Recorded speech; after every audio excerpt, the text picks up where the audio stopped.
नमस्कार, एडवर्टाइज में आपका बहुत बहुत स्वागत है। आज हम डॉक्यूमेंट्स से रिलेटेड कुछ बातें करेंगे। जो आपको दिख रहा है ये पीडीएफ, ये लास्ट ईयर यूपी का जो डॉक्यूमेंट्स लगने वाला था आयुष काउंसलिंग में वो है। तो पहला ही आपको जो है आवंटन पत्र यानी कि अलॉटमेंट लेटर दिख रहा है आपको। दूसरा जो है आवेदन पत्र की कॉपी, जो आप आवेदन देते हैं, जो आप फॉर्म भरते हैं काउंसलिंग के लिए, उसका एक कॉपी मांग रहा है आपसे। यहाँ पे यूपी की ही बात कर रहे हैं तो आपको डिमांड ड्राफ्ट 10,000 रुपये की गवर्नमेंट वाला और 50,000 रुपये जो है रिमांड ड्राफ्ट आपको नेशनल बैंक का, राष्ट्रीयकृत बैंक का लगता है। और वो प्राइवेट के लिए 50,000 लगता है आपको इस तरह की। चौथा जो आपको पॉइंट दिख रहा है उसमें आपसे एक लिफाफे के अंदर रख के फ़ोटो वगैरह की डिमांड की गई है। वही फ़ोटो जो चिपकाया होता है आपके नीट के एडमिट कार्ड पे वही होना चाहिए, वही सही होता है।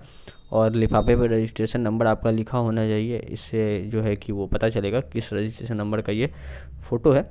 नीट के रिजल्ट की फ़ोटोकॉपी, और ये बहुत इम्पोर्टेंट है।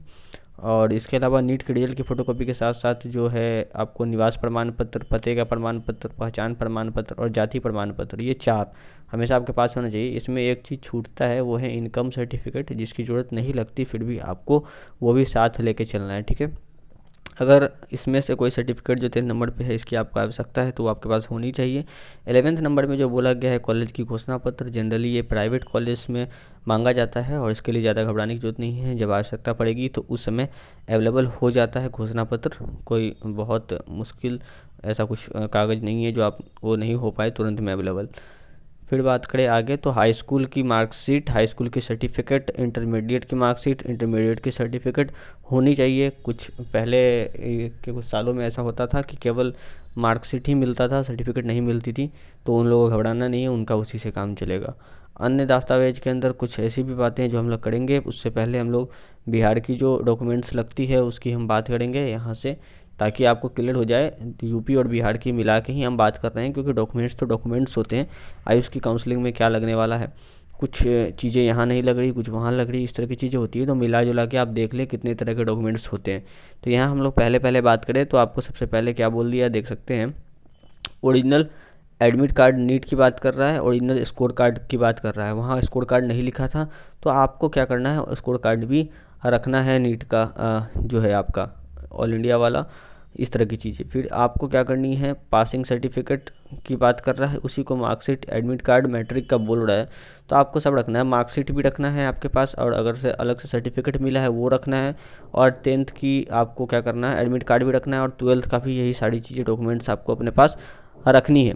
इसके बाद हम लोग ध्यान से देखेंगे तो आपको क्या रखा है 5वें नंबर पे, रेसिडेंशियल सर्टिफिकेट की बात कर रहा है, कास्ट सर्टिफिकेट की बात कर रहा है, तो निवास और जाति प्रमाण पत्र की बात की है। यहाँ इनकम छोड़ा है, देखिए तो इनकम की आवश्यकता नहीं भी पड़ती है, नहीं लिखा है तो, बट आपके पास इनकम सर्टिफिकेट होनी चाहिए, मांग देता है कई बार तो दिक्कत हो सकती है। तो आप ये इनकम सर्टिफिकेट अपने पास रखें। अब इस इनकम सर्टिफिकेट को हम क्या करेंगे, अभी इंक्लूड कर लेते हैं वहीं जहां हम कुछ ऐसे सर्टिफिकेट्स लिखने जा रहे हैं जो नहीं दिया है पर चाहिए, पर हो सकता है ज़रूरत पड़ जाती है, तो यहाँ ऐड कर लेते हैं इनकम सर्टिफिकेट। बात करेंगे इस पेज पे भी जो भी चीज़ें लिखी है, पहले वहाँ ख़त्म कर लेते हैं क्या और बातें बची हैं। जैसे कि यहाँ पे लिखा है कि 6 कॉपीज जो है वो चाहिए होता है आपको फ़ोटोग्राफ की, जो आपके एडमिट कार्ड पे चिपका हो नीट के, वही ये आपके पास होना चाहिए। 6 से ज़्यादा ही रख ले तो अच्छा है। Downloaded print of online field application form part A part B, तो आप बिहार की जब यूजी मैक की फॉर्म भरेंगे तब आपको समझ में आएगा पार्ट ए पार्ट बी यहाँ पे क्या है। पार्ट ए पार्ट बी जब आप एप्लीकेशन फॉर्म भरते हैं उसका 2 पार्ट रहता है, उसकी फ़ोटोकॉपी होनी चाहिए। आधार कार्ड यहाँ भी बोला है, आधार कार्ड यूपी वाले में भी बोला था, जो आपके पास होना ही चाहिए। आधार कार्ड तो आजकल हर जगह ज़रूरत होती है। और इन सर्टिफिकेट्स में से कोई सर्टिफिकेट अगर आपको चाहिए हो, पीएच का या फिर ईडब्ल्यूएस सर्टिफिकेट जो भी है, इस तरह की चीज़ें वो आप बनवा लें अच्छे से। अब बात करें तो कौन सी ऐसी सर्टिफिकेट्स हैं जो वहाँ नहीं दी गई है बट आपको चाहिए होगी, आपके पास होनी चाहिए। तो पहला है उसमें है माइग्रेशन सर्टिफिकेट, आपके पास माइग्रेशन होना चाहिए, माइग्रेशन मांग देता है। कॉलेज लिविंग सर्टिफिकेट आपके पास सीएलसी होनी चाहिए। गैप सर्टिफिकेट क्या है, इससे रिलेटेड आपको मैं बता दूं, गैप सर्टिफिकेट जो है वो आपको कोर्ट से बनता है, ये आपको बनवा लेनी है अगर आपने गैप किया है तो। इनकम सर्टिफिकेट की बात हमने ऑलरेडी कर रखी है। इस तरह की चीज़ें मैं कहूँगा आपके पास जितने भी अभी तक के डॉक्यूमेंट्स है, आपने अभी तक जो भी इकट्ठा कर रखा डॉक्यूमेंट्स जो भी आपके पास है, वो सारे के सारे डॉक्यूमेंट्स आपको अपने साथ ही लेकर जाना चाहिए वहाँ, किसी भी तरह की कोई प्रॉब्लम ना हो इसलिए। और जो भी हम आपको बता रहे हैं इन सभी डॉक्यूमेंट्स को, इसको आप अच्छे से प्रिपेयर कर ले, रेडी कर ले, और सबकी कॉपी 4-5 कॉपी करके आप रखें ताकि आपको किसी भी तरह की कोई प्रॉब्लम ना हो। तो ये सभी डॉक्यूमेंट्स आप प्रिपेयर कर ले अच्छे से।